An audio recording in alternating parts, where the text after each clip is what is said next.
I know that as potentially natural language processing, which is a big buzzword in the artificial intelligence space, but I'm thinking that's not the NLP that you're talking about. No. What does NLP mean, Stephanie? Yeah, for me, that's neuro-linguistic programming. So that's understanding how your mind works and understanding how it functions, how it motivates your behavior, your programming, hypnotic language patterns that gets you to do things that you never thought before, and then really understanding the programming that you have. You're talking to a writer here who believes that the shades of nuance between individual words might as well be the distance between white and black. I mean, there are certain words, like I was talking to someone yesterday about the difference between the word bold and the word power. And while they share a lot of the same meaning, one can have an entirely different effect on the way you approach life. If you're a bold person, that doesn't mean that you aren't powerful. But if you're a powerful person, that doesn't mean you're bold necessarily, and vice versa. Talk to us about how neuro-linguistic programming actually works. Yeah, so NLP is more about understanding your internal representations of the world around you. So if you were to say the word bold to me, what does that look like to me? What does that feel like to me? How do I define it in my own words? And bold to me means being courageous, about being fearless, about being congruent in your decisions and knowing that what it is that you do aligns with your values. That's what bold means to me. But I could be sitting across the room with someone else, and if I say the word bold, they're put off by it because their definition of bold is completely different because they encountered an experience where someone was bold and brash, right? So in their minds, they've connected those two words together. With NLP, it's more or less understanding another person's model of the world, how they base their decisions off of their beliefs and their values. And once you understand that, then you could be a person of influence. And then you can understand what words you need to use in order to make an impact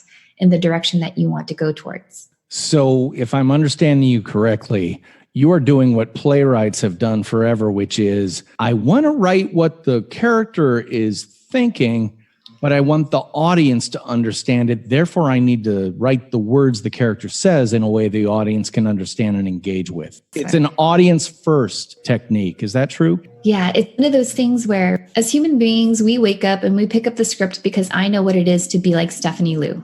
I know what Stephanie Liu is going to feel like when I put on her shirt, when I comb her hair, she's going to be confident and all of that stuff. But if I want to go ahead and influence a prospective client or a prospective customer, I have to put myself in their shoes and I have to understand their world through their eyes and in their shoes. And that's a matter of asking the right questions.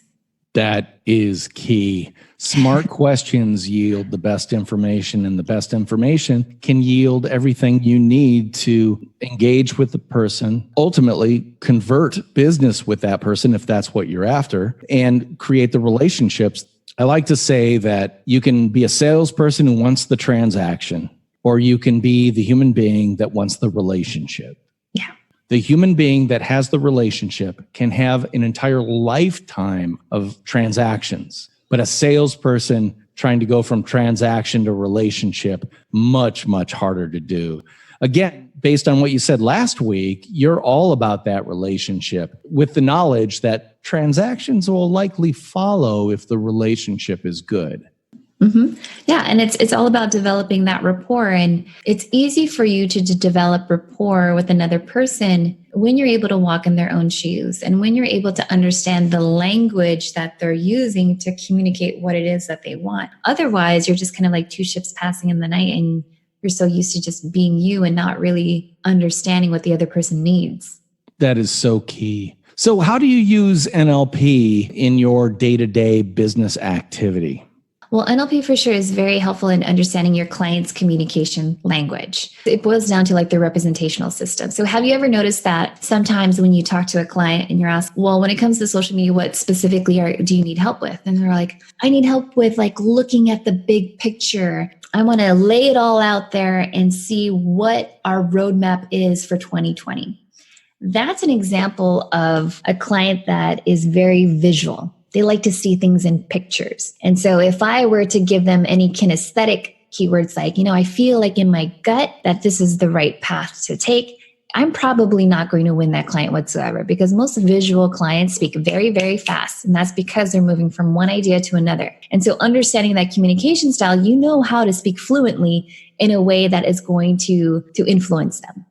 Wow. So what you're saying is that there's not just one style of communication. And in fact, you should, to be successful, have different styles of communication for every single client, prospect, and even family member at home, because, well, boy, you're preaching to the choir there, because I've got 3 daughters and they're all different, and they respond differently to different types of discussion and inputs. Yeah, it's one of those things in NLP where if you're able to understand automatically what your client's language is, and if your message isn't getting through, then it's very, very important for you to change your behavior. Because if you keep going down that path where it's not making an impact, where they're just kind of like disengaged, leaning back and looking around and just going through the motions, trying to leave the meeting, you have to change your behavior. Otherwise, you're going to lose that sale. You're going to lose that client. You're going to lose that opportunity. And so when you learn that, you'll definitely see it start to impact not only your business relationships, but your personal relationships, your relationships with your family. I have like my daughter, and she's 4 years old. And the way that she communicates is very kinesthetic. She's very I feel, whereas I'm very visual. I think in big picture, and I think in ideas.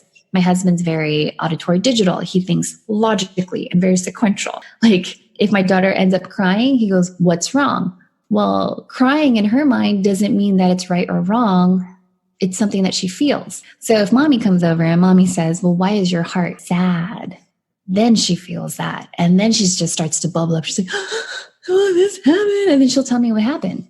Otherwise, like if you ask her what's wrong, then she's just going to clam up because she doesn't know what's wrong. It's not a right or wrong thing in her mind. Does that make sense? Oh, it makes total sense. I mean, back in, I don't know, what was his name? A psychotherapist named Gray back in the day came up with the coining of men are from Mars, women are from Venus. And that was a strictly binary, 2 styles of communication. Yep. What you're saying is there's how many people on the world? Several billion? About around like 7.5 billion. Yeah. Yeah. So there's 7.5 billion types of communication potentially out there. Yeah. I mean, there's 7.5 billion people there. And the way that NLP approaches it is that the representational systems usually fall under visual, auditory, kinesthetic, or auditory digital. And just by listening to someone's language and how they communicate, you're able to pick up whether they use phrases like big picture, imagine, or something like, how does this sound? Is this music to your ears? Or on another note, if it's kinesthetic, can you grasp this concept? Can you wrap your head around this, right? Or if it's auditory digital, does this make sense? Is that logical? Well, I want to back this up a little bit because we're getting a little bit down the rabbit hole of what neuro-linguistic programming is about. But just being sensitive to the idea that there are different styles of communication. And by the way, it's all audience first communication. What you say is not as important as how they listen. Yeah.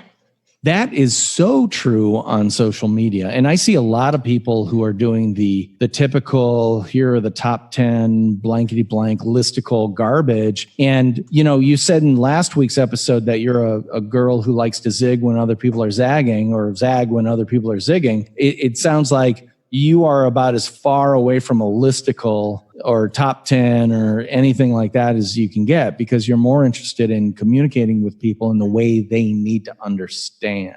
Oh, absolutely. Yeah. Like even when I was at Social Media Marketing World and I was teaching them about live video, I made it very, very clear that it's really important for you to also understand your audience's learning style. So there's the why, what, how, and what if audience. There are audiences that learn better if you tell them why your topic is super duper important. So like, why should live streaming be a part of my 2020 strategy? Well, because that's where you're going to find the most engagement with your audiences.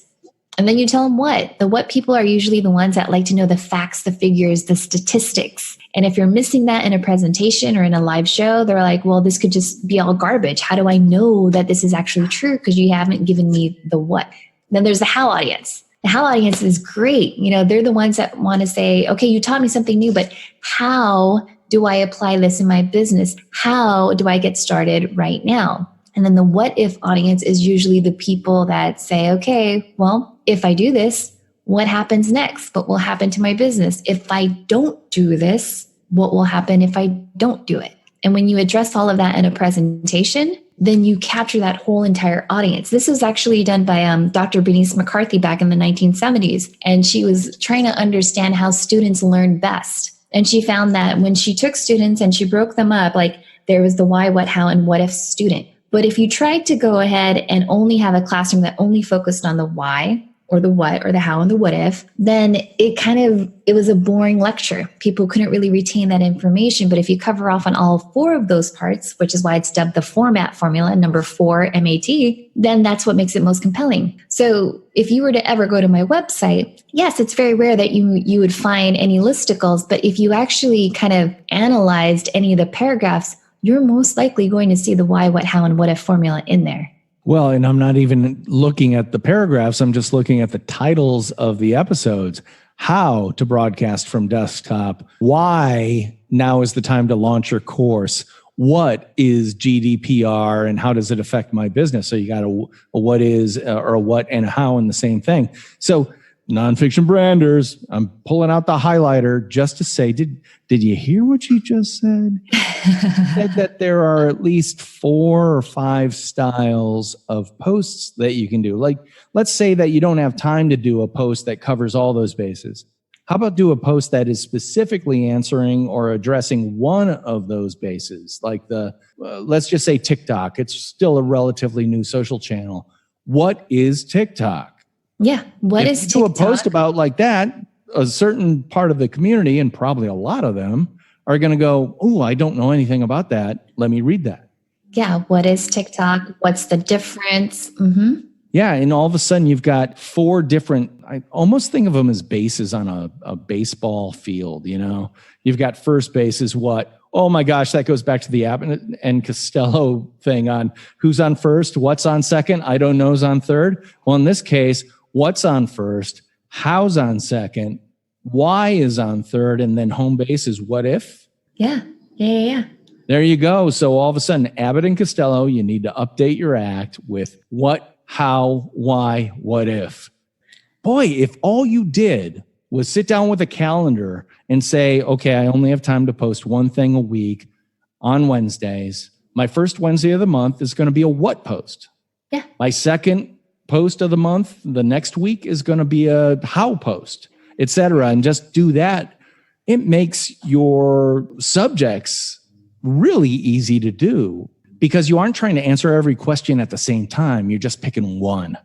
And then a good quality post about it. And you're going to be addressing a significant part of your audience, if not the entire audience. Yeah. I mean, and even if you wanted to fold this into, like, let's say a live stream promo, right? Like, let's say on Monday, you want to talk about what your show is going to be about. What does it stand for? What's your guest's background? The next day could be why they need to tune into the show, right? And then the show, when it actually happens, is going to be the how. So let me show you how my guest actually made this happen. And then the what if will be like, now I actually found someone else that actually did do this. And here are the results. Here's the case study. Here's the testimony. And now you have like this whole week of content for that specific week around that. Stephanie, I am writing it down right here. My takeaway for this conversation this week is what, how, why, what if. If I can address things from my audience's point of view or with my audience's understanding of the way that they need to hear things, if I can address topics kind of with that framework, my social media calendar is taken care of in 2.5 minutes. Oh, yeah, absolutely. And if you want to talk about like how to keep your social media calendar filled, consistently and never having to worry about what to post on that, like we could even talk about a video first strategy, because that's the only thing that I really do is I shoot first on video and then I repurpose the heck out of that. Like one live video is probably 30 to 45 minutes long, but it turns into 26 pieces of content that I then just spread out over the months. Wow, there you go. That's the way that you only have to do one a month and you've got everything covered. This episode of the Nonfiction Brand podcast is brought to you by Nonfiction Brandversity. It's a free Facebook group dedicated to the art and craft of personal branding, and we'd like to invite you. Just search Nonfiction Brandversity on Facebook and ask to join. You're in, guaranteed. I can't wait to see you on campus. Do you have a VA or assistants or anyone working with you to get that stuff done? I usually have interns that help me out. So I have a UC San Diego that's just right over here. And one of my values as a part of like my personal brand in my company is to always be a mentor for the next wave of generations, because I know when I was in school, no one was really teaching social media or hands-on. And so every semester I will bring on an intern and they'll help me out with the process. I'll walk them through it, show them step-by-step how it's done. I have everything set up in Asana. There's private YouTube tutorials on exactly how to do it. And then they graduate, and you start the cycle all over again. Okay, I just want again to underline something you said. She said, based on my personal brand, a big thing for me is always being a mentor. So that desire to be a mentor is not something that's just kind of floating out there.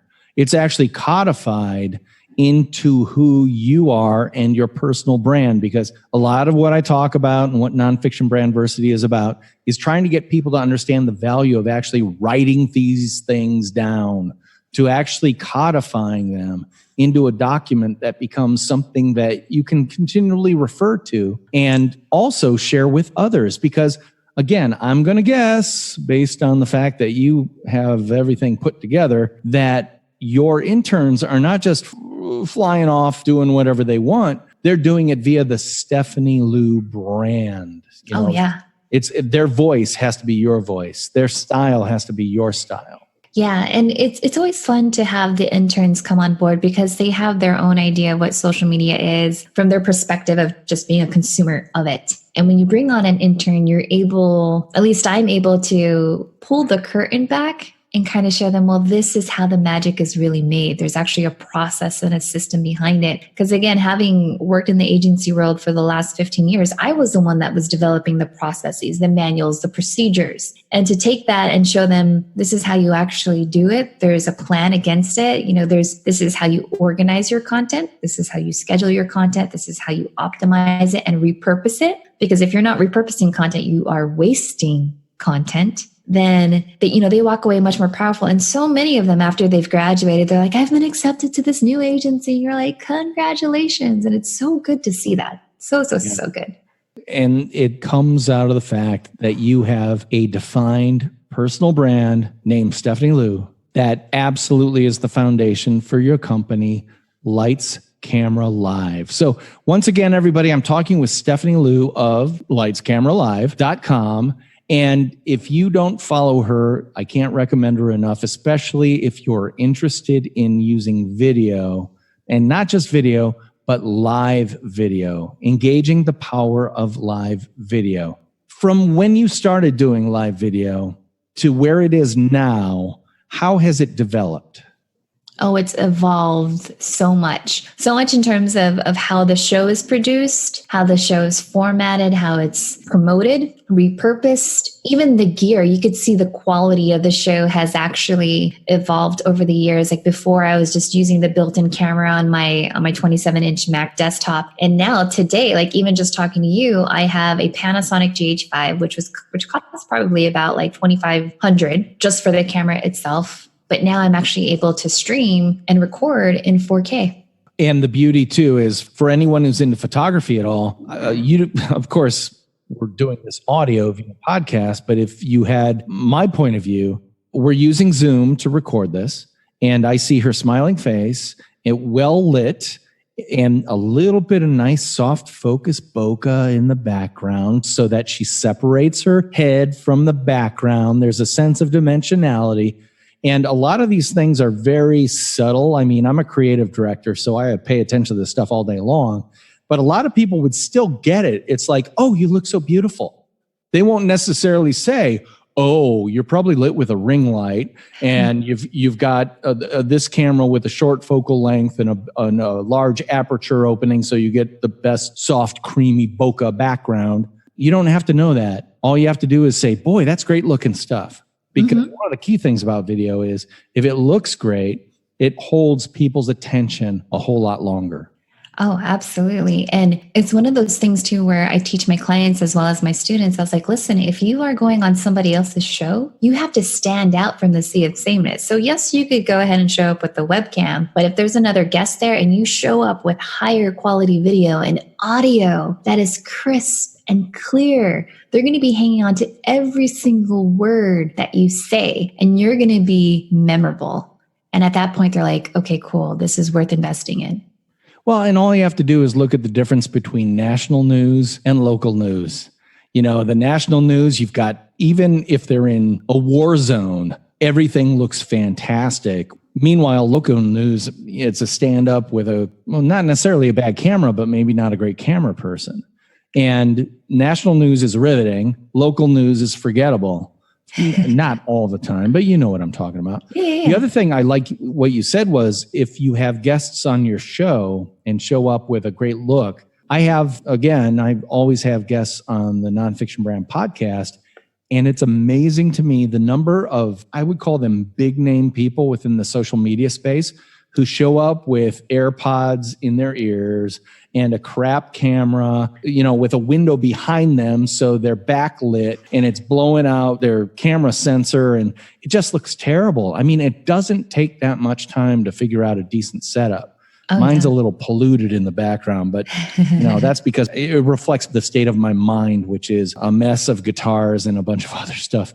Oh, I love it. It's all musical. It's just it shows so much of your personality, which is great. Exactly. And your background is showing your personality, which is it's highly curated, a little bit of Asian influence in the design. Over your, let's see, I guess that would be your left shoulder. It says Lights, Camera, Live. So you've got your brand right over your shoulder, the same way I've got my Nonfiction Brandversity over my right shoulder. And that's by design. As is, if you look over my left shoulder, you'll see a framed article from Adweek, which again is important to me. Yeah. Well, especially because it's putting me in a universe, which is, hey guys, I'm not a 24-year-old who knows social media because they did it as a kid. I know branding and marketing because I've been doing it for 27 years. And that doesn't mean I missed the wave called social media, but it does mean I'm paddling a little harder perhaps than those who've been doing it since, they came out of the nursery. Yeah. So once again, I want to invite people to learn more about Stephanie. So Stephanie, again, tell us where we can engage with you online. Of course. So the best way to find me is on Facebook, and then the Facebook group Social Media Strategist. And you'll know that you're looking at the right group because you'll actually see me in the picture. And I think, DP, you just said there's around 1,900 people in the group. Yeah, I'm looking right now. Yeah, or 1896. So there you're you're four short of 1900. So I would love to challenge the listeners of Nonfiction Brand, the podcast, to go to Social Media Strategist, the Facebook group. It's a closed group. You have to ask to join, answer 3 questions, and Stephanie will let you in, especially if you said, I heard you on the Nonfiction Brand podcast. And that's a definite shoe-in. Yeah, it's a shoe-in for sure. And if 4 of you can do that and put her over the top to make that 1,900, I think that would be wonderful. And again, I just want to say that Stephanie Liu is spelled Liu. And you can also have a website called lightscameralive.com. I think between those two things, the Social Media Strategist group on Facebook and lightscameralive.com, you can get 90% of the gestalt of what Stephanie Liu is about. And I guarantee you, once you get to know her, she's going to become a part of your orbit because she's really a giver, very personable, and really smart too. I love the smart part. Thank you. You never stop learning, right? Well, I hope not, because otherwise I'm screwed. At any rate, I'm going to wrap up this episode with Stephanie of the Nonfiction Brand podcast by saying, everybody, not only join the Social Media Strategist group on Facebook, but consider joining Nonfiction Brandversity, the free Facebook group. All you have to do is ask to join, and you're in guaranteed. Once again, for the Nonfiction Brand Podcast and Nonfiction Brandversity, I'm DP Knudten, and she is Stephanie Liu. And I'll talk to you guys next time. Bye-bye.